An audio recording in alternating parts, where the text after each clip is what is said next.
Welcome back again to All Yankees Talk. I'm Delilah Bork, and I have a baseball-themed manicure. Oh, I don't. I'm just normal here, but I'm Jordan Lorenz, and we thank you all for all your support and everything. And it's March Madness season, but it's also baseball season. We got less Yes. than a week until opening day. There's honestly nothing I've been looking forward to more. Then Not March having Madness. than opening day, but March Madness is good too if you're one of the right now about 90,000 people that have picked the correct major upsets in the first round. Congratulations. Um, But as far as baseball goes, we're finally getting into the actual regular season. This is going to be our penultimate episode before the regular season begins. So we'll be here talking about spring training and what to look forward to on Monday. And well, Jordan won't be here. The pod will be co-hosted by our colleague Jack Markowski, who is great. Jordan will get to be on a cruise, which is really exciting. Very excited, but I mean, Um, I don't know. I'm not really excited about this Carlos LaGrange news. I know we're getting into that, so. Yeah, that's what I was gonna say. Someone who's maybe going on a vacation that they weren't expecting or weren't looking forward to is Carlos LaGrange. The Yankees just announced that he's been optioned back to minor league camp. Yeah, so the quote from Gary Phillips was from Aaron Boone, of course. He's made it a very difficult decision. What he's done in the last 6 weeks definitely made us think maybe he's closer than we think. So I think this goes in touch with what I was saying on the last episode is this team is so stuck on their ways. They have a plan, they know what they're doing, they follow the script, and that's all they care about at the end of the day. Like when there's other little things that come up, trades that could be made, roster moves that could happen, or someone that needs to be called up, someone that needs to be demoted. They don't do it because they're so stubborn and they stick with their ways. I think this was the perfect time to just give the guy a shot. He's red hot right now. LaGrange coming off another extremely solid 4 inning performance. Austin Wells, who was named to the World Baseball Classic All Tournament team, best catcher in the tournament, shout out to him. He said that he could help us win games right now. So, like, you have the catcher confident in what LaGrange is doing, and you're still demoting him. I understand that we all expected this move. We knew this was going to happen. It just stings a whole lot worse when you've got guys like Luis Gill and Ryan Weathers pitching just horrid, horrid games left and right constantly, not just one game, multiple game sample sizes. And LaGrange has been lights out. And you demote him, and those guys are going to be on the opening day roster. And that's just what makes this sting a little bit more. Yeah, I think it's really like the Yankees to decide that they are going to let Gill and Weathers fail before they give LaGrange a chance that he maybe is coming earlier than they anticipated. I mean, you never know. Personally, I think that why not leave him in major league camp for the final week? That doesn't make any sense to me. Like, we have to then send him to honestly now get reps, whether it's, live batting practice or bullpens with weaker players. I don't understand why you wouldn't let him stay with the regular camp, but yeah, we're going to talk about Weathers too. He has not had a good spring training, um, really at all. No. He Aaron Boone just said, quote, he's healthy and the stuff is in line with where it needs to be. I don't put a lot of stock in numbers in spring. That's Right. for Gary Phillips as well. And while he may not put a lot of stock in numbers in spring, it's just really interesting that a player who, like, they have so many other players that they could continue to maybe give a chance. And then what? You call somebody up, they have 1 or 2 games at the major league level, they're not ready, and then you bring Weathers back into the regular rotation. That's way better to do, in my opinion, in March, in April than in July. Mm-hmm. Um, It's not even I close, really. Like it Yeah, to me, it feels like a no-brainer. This guy, to mention his line, 3 innings today. Yankees lost 11-0 to the Blue Jays. His spring ERA is up to 11.68. The team ERA in the last episode was sitting at 4, so now it's just going to be through the roof. Gives up 8 hits in 3 innings, 7 runs, all of them earned. One of them was a grand slam. He gave up 2 homers in the game. Okay, sure, he struck out 5 players. This is the same thing with Gill. I don't care how many players you strike out. If you're giving up 8 runs in 3 innings or 8 hits in 3 innings, like this is bad. It is all around bad. This trade, I wrote a piece on it today. I understand they didn't give up Spencer Jones. They didn't give up Elmer Rodriguez. They didn't give up Dax Kilby or George Lombard. It doesn't matter who they gave up because they gave up 4 guys to bring in a pitcher who's thrown nothing good this season. We have not seen anything out of Ryan Weathers so far, and time again, his name is mentioned on these episodes, and he's yet to improve or show us anything different, and that's the glaring problem. And they're not going to do anything about it. You hear Boone, he's so content. He's not worried about the numbers. He's like Trent Grisham. He's not worried about not seeing the ball well in spring training. What is the point of spring training if you're not worried about any of this stuff? It blows my mind every time. I truly don't understand. Yeah, and I mean, credit to Weathers. They're playing a split squad game, and he basically got none of the actual major league starters. Freed got Grisham, Goldschmidt, Chisholm, Stanton, Dominguez, McMahon, Caballero, Wells, and Cabrera. So he got the better guys. But even in a game where you have zero run support, because the position players that are batting aren't doing so well, 11 runs is crazy. And I think it really is indicative of a problem with the mentality on the team. Not necessarily that Weathers there's anything wrong with Weathers other than the quality of his play, but it's the fault of Boone who says we're just going to keep going with this. We and I think it's almost like they feel embarrassed about this trade where they've essentially burned four prospects for someone who I think they might end up either somehow trying to get to trade again or DFAing or like I certainly think that he would have to put in a lot of work to be on the Yankees next year.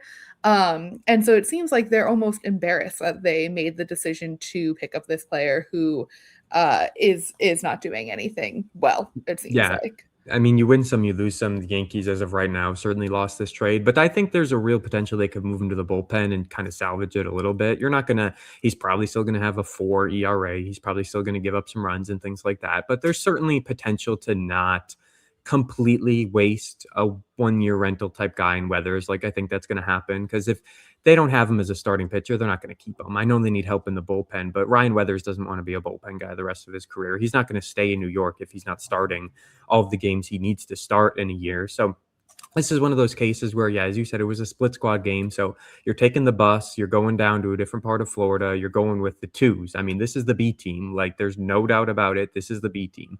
Max Fried got to pitch at home with all the starters, as you mentioned. And it doesn't matter that Weathers didn't get run support. It didn't matter if his defense played well or not. He's the one giving up the runs. All 7 runs were earned. So there's no excuses on the defensive side of things or anything like that. Ryan Weathers has simply not been good this spring, and that's something they have to really process because Luis Gil hasn't been any good either. And if they're serious about this 4-man starting rotation to start the year, you already have your 3 locked in. You've got Max Fried, you've got Cam Schlittler, you've got Will Warren. The 4th is still up in the air, and you know it's not going to be LaGrange now. You already demoted him to minor league camp. So Weathers and Gil are going to fight for that last spot. Everyone thinks it's going to be Weathers, and it likely will be because of what they had to do to get him in the offseason. But now's the question of how is he going to look when the lights are shining bright in the regular season? Because in spring training, I mean, as much as it sucks to say, no one's watching. No one's watching the spring training games. People are looking at box scores. There were 6,000 people in attendance at this one, 6,700. So the people there are watching. I don't know what the viewership, they probably don't even release it for these spring training Probably games. But not. like, this is as low pressure as it gets. He was playing against the Blue Jays. I don't want to say all of their ones. He was playing against quite a few guys. I mean, the grand slam he gave up was to their leadoff hitter, George Springer, of course. But still, if you can't face these guys now, like when are you ever going to be able to face them? So there's still plenty of room for concern. And the thing I want to bring up here as we move forward next is there was a report that came out that the Yankees are not completely considering putting Luis Gil on the opening day roster. So there's still potential that he starts in the minor leagues, which I think is super interesting, Delilah, because you're looking at a team who has like 4, 5 off days in the first 3 weeks. Their schedule is Mhm. so weird to start the year. So this 4-man starting rotation leaves room for Gil to move down and improve. But I mean, you could make the same argument that Weathers needs it just as much as him. Yeah, I think it's interesting because it's almost like hard to quantify which is the more pressing issue? Is it that Weathers, who has been in the majors a long time, and like you could have before the trade chalked up the issues to his injury history, and now he is in better shape? I mean, Boone said that he's in better shape physically. Um, and so then it's really disappointing that he's been such a letdown after they traded so much prospect capital for him. Or is it a greater letdown that Luis Gil, who was so fantastic in 2024, missed most of 2025 and just does not seem to have it back? And which guy do you then hang your hopes on and say, okay, I actually think that you will get better with more time in the minors and maybe more reps and just need like some time for adjustment. If you ask me, I think it's skill. I think Mhm. it makes more sense to start Ryan Weathers at the major league level, have him be the fourth person in the rotation, especially if you can, like, if he can get that number down a little bit, and then the Yankees provide him with phenomenal run support, which they're known to do. I mean, they have such a powerhouse offense when they're on. That's the other Yeah. thing. They have to really be on. Sometimes if it's not 4 homers a night, it's maybe 2 base hits and scoring nothing. So I think that if I were Boone, I would run the risk of Weather's not necessarily living up to what he could be, maybe because he's more experienced, he has more on him, and see if we can develop Gil back up to where he needs to be. Because then instead of having two pitchers who are just okay, because I think that Weather's ceiling is lower than Gil's, to be honest. So I I think would the team knows that too. yeah. So I would see them trying to get Gil back to where they know he can be. I mean, it's just so shocking. It's hard to compare because the 2024 NL Rookie of the Year winner is Paul Skeens. And what's Paul Skeens doing? Getting somehow even better every season. So it's going to be interesting to watch. I do think that the Yankees will ultimately choose the most like planned out decision for them. They're not going to do anything surprising. I always say this, but the last time they surprised me was when they DFA'd DJ LeMahieu last season. That I thought was crazy, and they haven't made a decision that has shocked me since. Yeah. They're I just gonna mean, play it by the book. that goes within line what we've been saying the last couple episodes. But like to your point, I think they have more of an investment in Gil. Like they've really put a lot more stock in him, and it's because he impressed them so much early on. Ryan Weathers, he's the new kid on the block. Like they just brought him in. He's the guy that hasn't even proven himself at the major league level yet. And I think they wanted to be the team that they say, hey, we saved his career, or hey, look, we turned him around, because then you can trade for so many more guys in the future. Like so many struggling pitchers who are kind of not really working out too well. They always talk about like the Milwaukee Brewers pitching lab, because they take all these no-name guys and then turn them into just absolute stars. Like there are teams in the league that can do that. The Yankees, I don't want to say they aren't one of them. It's just they haven't had the rate of success that some of the other teams had. But just to go along with this point of like the four-man starting rotation. So they play Wednesday the 25th, then they're off the 26th. Play the 27th, 28th. They're off the 29th. So 2 off days already in the span of just 4 days is crazy enough to think. So they play 3 games at Seattle, then they're off on Thursday, play 3 games at home, then they're off on Monday. So April 7th is when things really get moving. You got 3 games at home, then 3 on the road, and then it looks like 7 more at home before your next off day. So there is a lot coming up from April 7th to the 19th. But until you get to that point, like up until April 6th, you could easily get Gil probably 2 starts in the minor leagues. Hopefully he goes 4 innings, 5 innings, whatever he does. You're going to give him way more of a leash than you do in spring training. So you're going to give him that extra little bit of confidence and things like that. Hopefully he strikes out 10 batters in those games. Hopefully he's looking real good against some prospects who just aren't up to par yet, because it is the start of the year. Like it doesn't matter who he's facing. You just need to get his confidence up and get him back on track, because all of these starts have just gone horrendous so far in his spring training. Like just to point it out one last time, his numbers, because I know we didn't get to update him from the Yeah. last episode, but I mean, he still leads the team in strikeouts. Cool. You've got your 17 strikeouts, but what does that get you? A 6.28 ERA in 14 and a third innings, giving up 19 hits, 10 earned runs. But the big key is he's given up 6 home runs. So there's a ton of cause for concern for Gil, but I think the saving grace is you put him down in the minors for 2 weeks. That's all you're doing. You let him know that. You sit him down. You say, hey, look, this is the plan. We believe in you. We want you to succeed, and this is our best path forward. This isn't a demotion, because no one's replacing you. It's a 4-man starting rotation for the first 2 weeks. No one's getting his spot. Obviously, he knows in the back of his mind, Rodon and Cole are going to be back in no time. And I think that's where we're going to go next with Gerrit Cole. But still, I think that is the plan for success. And you just have to throw Ryan Weathers in with the Wolves, or whatever the saying is, and see if he succeeds. Because if he does, awesome. He proved all the doubters wrong spring training out the window. If he doesn't, then you've got some very, very big pitching problems you have to work out, along with the bullpen, which we still aren't sure how that's going to look come opening day. Yeah, I mean, speaking of the bullpen, just really briefly, I was reading some stuff about Camilo Doval and what he's been doing to sort of get back to where he was when he got selected for the All Star game. So I think that's good. But yeah, bullpen's very untested. And I think, the like we've always said, if I'm one of these Yankees starting pitchers who is not Fried or Schlittler or Rodon or Cole, I'm panicking. I'm saying they are going to pick whoever is best out of the like 4 or 5 of us that are here. And right now, it's looking like that fifth person would be Will Warren. Yankees don't want to call up LaGrange or Rodriguez. That's fine.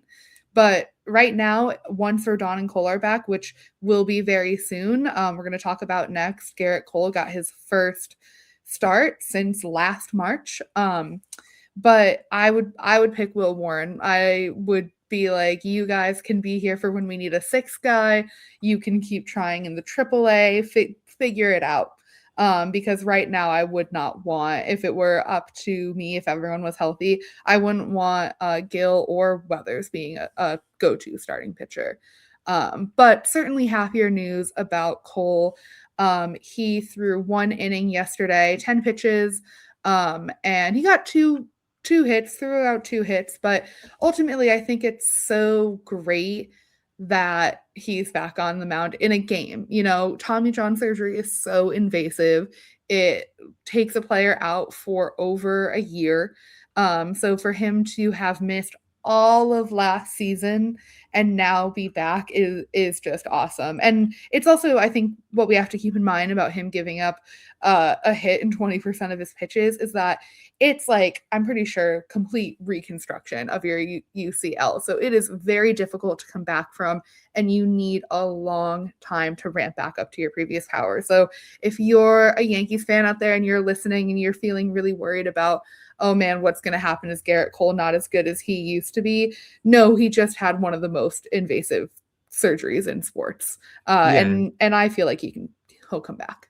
100%. I think the thing you have to look at is, are you more impressed that he got out of the inning in 10 pitches while giving up 2 hits, or are you more stuck on the fact that he gave up 2 hits in his return? Because if you're worried about that, I mean, if you didn't watch the game, he threw his first pitch, 96-mile-an-hour heater down the middle. It was a bunt single. It was all things considered, pretty bush league move by the Red Sox. They knew who Yeah. they were facing. They knew the situation, and they bunt on the very first pitch. They get the single out of it. Cole dove at first base to stop it. Everyone was like, whoa, whoa, whoa, whoa. Like, hold on, buddy. You just got back. Like, but still, I mean, the bunt, whatever. Then he's got to work out of the stretch. Okay, so they throw the runner out at third. They get him catch stealing. Well, guess what? Cole gives up a base hit on the very next pitch. So only 2 out of his 10 pitches he got to do from the windup, which I think really sucks because he never had a chance to settle in. He was throwing from the stretch so much, but he topped out at, I believe, like 98 miles an hour on a fastball. So that was great to see on one of his 4-seamers. Yeah, it was the second to last pitch he threw. He threw back-to-back 98-mile-an-hour fastballs, actually, one for a ball and one that turned into the base hit. But his knuckle curve looked fantastic. He threw it right down the middle in one of his at bats. He threw 97 and then toned it down to 83. I mean, that thing was perfect. So his breaking ball was working.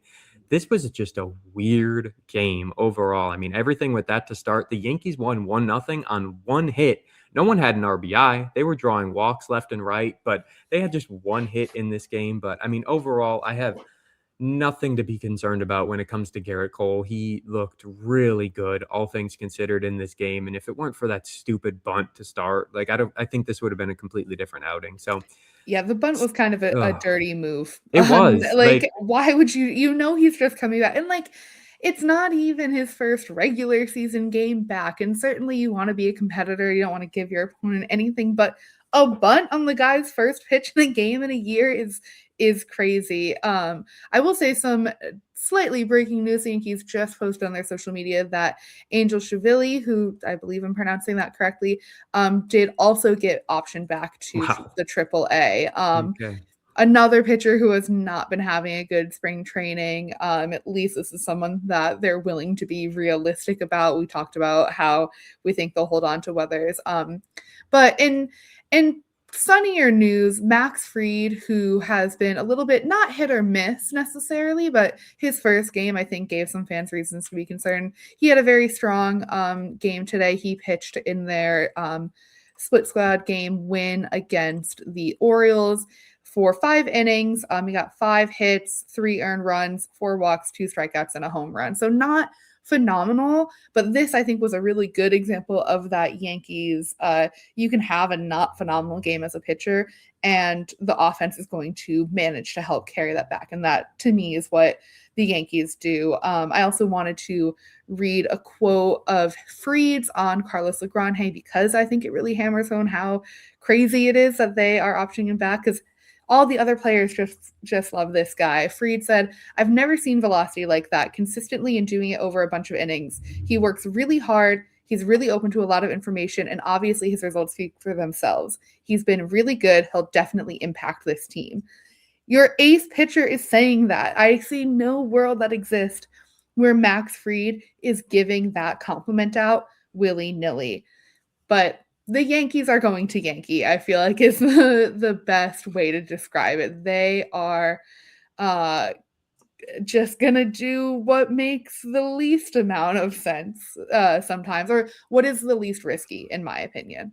The problem is if Weathers and Gill weren't this bad, we wouldn't need to have this conversation. But since two of your projected starting five pitchers are having just horrendous double-digit ERA type springs, that's when the problem comes into play. And I know Fried, a couple people were worried about his line today too, because the walks are still an issue, but he's going to get that sorted out. I mean, this is a guy that strikes out. His strikeout to walk ratio has just been impeccable throughout his career, and it's one of the reasons he has succeeded for as long as he has, and he's going to be great for another 3, 5 years, whatever it could be. But I understand he gave up those walks in the Panama game. He gives up 4 walks here in 5 innings, gave up a home run, and then those 3 runs, all of them were earned. But 5 hits in 5 innings really isn't bad, all things.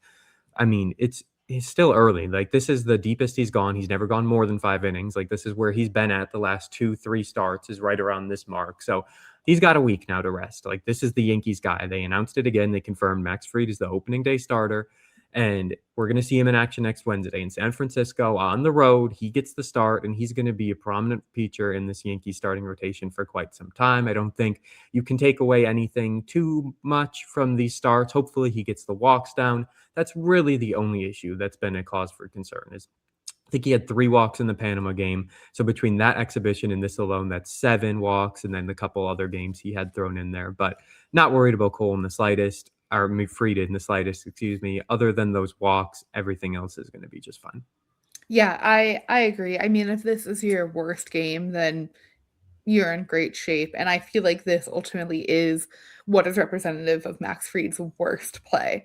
So not anything to worry about. Certainly not anything to option him back to the AAA about the way that they are so willing to do for other great pitchers. But speaking of prospects, we would be remiss to not talk about the spring breakout roster. And for those of you who don't know, I was doing some research about this. Spring breakout is a newer thing that the MLB does during spring training to feature prospects and remove some limitations. For example, there's, I believe, no minimum amount of at bats that anyone has to get, so you can show off as many prospects as you want. Each team plays one game, and next year they are making it into a tournament. So it's really just a way to, at the end of spring training, get your best prospects out there in a game where maybe they wouldn't normally get so many ABs because they're playing alongside the major league guys. But the most interesting thing I think about the spring breakout roster for the Yankees, who will be playing the Braves on Saturday, is no Carlos LaGrange, no Spencer Jones, Dax Kilby, or Elmer Rodriguez.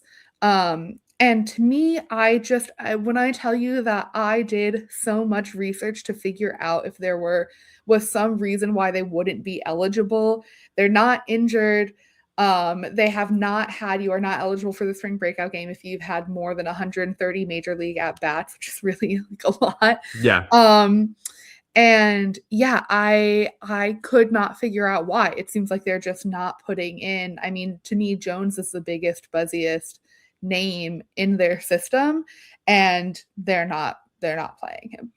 The only explanation is they wanna give, like, further ETA guys a chance to show out in a game like this, but then why isn't Dax Kilby on the roster? So, like, Right. for every reason you can give, there's still a counter argument to be made because Kilby's a guy who's a year behind Lombard. Like, Lombard isn't projected to make the roster this year, he's supposed to make it in '27. Kilby's a 2028 ETA. He's your number 6 prospect, I believe. Why is this man not on the it really made no sense. There's a lot of players who, like, if you aren't deep into Yankees prospects, like, you're gonna look into at these names and be like, Who? I know 1, 2 of these guys, and I Yeah. guess that is part of the fun of it too, of course. I think they brought these games in last year. I feel like last year was the first time they did this. I get the This is concept. the 3rd year. Oh, it's the 3rd year already. Wow. Mhm. I get the concept, but I mean, execution-wise, you're getting your big league guys a little extra rest. They can get out earlier to go to San Francisco, whatever you wanna do, go back home for a day. I don't know what you wanna do with the extra day off, but now you're at the point where these are your top prospects because they're not. Like, it's the spring breakout game. You can do whatever you want. You can showcase who you want. But the only one I could see maybe is Elmer Rodriguez because he got a lot of playing time in the World Baseball Classic. So I'll give him a pass. But it has nothing to do with being optioned to minor league camp. It has nothing to do with anything like that. Jones was already optioned. LaGrange was optioned after this came out. So it is puzzling. It is very puzzling, but I think it just once again shows that this team does what they want and they live under their rock. And it doesn't matter what other teams are doing. You've got all of these other teams who are putting like legit their top prospects in it. They're having a great time. Everyone's going out there. Maybe when it's a tournament, the Yankees will care, but then at the end of the day, they'll be like, what are we winning? We're not winning anything. There's no money. We don't need the bragging rights. We're fine. Yeah, I don't know. I mean, they're putting top prospect in baseball, Connor Griffin, he's gonna be there. So if I'm the Yankees, I want to see because the biggest issue with Jones is the inconsistency. It's his stance is not the same every time. He hits crazy home runs, but when he's not hitting a homer, he's striking out pretty much. But I would want him in a game against as many good prospects as possible. Whoever the Braves are going to put out there, I want him getting more reps, more practice, and more opportunities to turn into a major league player. Because one of the other things, too, is that some of these guys, they're 19, 20 years old. Even Connor Griffin is 19 Yeah. and might end up being the first teenager to be on an opening day roster in years. Those guys, like, if you need more time to develop, you need more time to develop. Jones is 24. Hmm. In the world of professional sports, that you might as well be 50. I think needs it's sort of do or die for developing Jones, getting him to the level where he can be in the majors. So I just don't see why you don't get him those few extra at bats, those few opportunities to impress. And it's just Buzzy. And this is a new thing that the league is doing. They are making it to a tournament next year, so they clearly haven't hammered it all out. It's kind of almost even less serious than a regular spring training game. Why not have a little bit of fun and put your most exciting prospect in there? Because it's not like he's going to get, at least, knock on wood, he's not going to get critically injured Yeah. doing 2 at bats in this game. But it's truly beyond me. I have no idea why they wouldn't include him. With Rodriguez and LaGrange, it's like, all right, like, how many pitchers are you even going to use? Hmm. Maybe you want to, especially I think for LaGrange, even though now they've optioned back to the minor league, keep them a little bit fresher for if they do have to make an earlier season debut. But I really don't get it. I wish I could No. be in the room where they picked who was going to be there because it is a lot Names of out of a hat. names out of a hat. It's names that like we think about and talk about the Yankees all day, every day. It's names I don't even know. No. They're like I said, they're so far out. I think I really like you could do 10 hours of research and not figure out why they did what they did, but they're focused on other things. And I get it. Like, it's just one game. It's not that important, but they've been pushing this hard. Like, these are the games that the MLB promotes like heavily now when it comes to spring training. They're right at the end, right before the season. And it's just not there. But I mean, it is what it is at the end of the day. We know the only other thing that really I wanted to touch on this episode was that the fact that Aaron Boone confirmed 3 catchers are going to be on the roster Right. and they're all lefties. Like, we're still in the same spot last year as Ben Rice is like that emergency third catcher, but then of course you've got Wells and Escara, the 1 and 2. So I don't know. I just find it interesting that once again, you're just so gung ho on the run it back mentality. They're all great. And Rice obviously doesn't catch every day. He's not going to be catching 100 games in a year, but it just goes with the point. Time and time again, we've mentioned, especially these last two episodes, this team just makes these boneheaded mistakes, and they might not all be mistakes. They're just decisions that are made right now that we question because if it didn't work last year, why is it going to work this year? I mean, I know they don't really have a whole lot of other catching options out there, but three left-handed catchers just truly blows my mind. I certainly do think that, I mean, Wells was so good in the World Baseball Classic. He was so good during the 2024 postseason. He had a bit of a slump last year. So my hope is that he can continue that. I'm not overly worried, but certainly all of your depth being left-handed when all of your depth in other positions are also all left-handed is interesting. And like we'll see how it plays out. We'll see how it plays out during the spring breakout game. How some of those guys we've never heard of do. But we'll be back on Monday with another episode. Don't forget to like and subscribe to us on YouTube and wherever you get your podcast. And I'll talk to you then. Bye. Bye.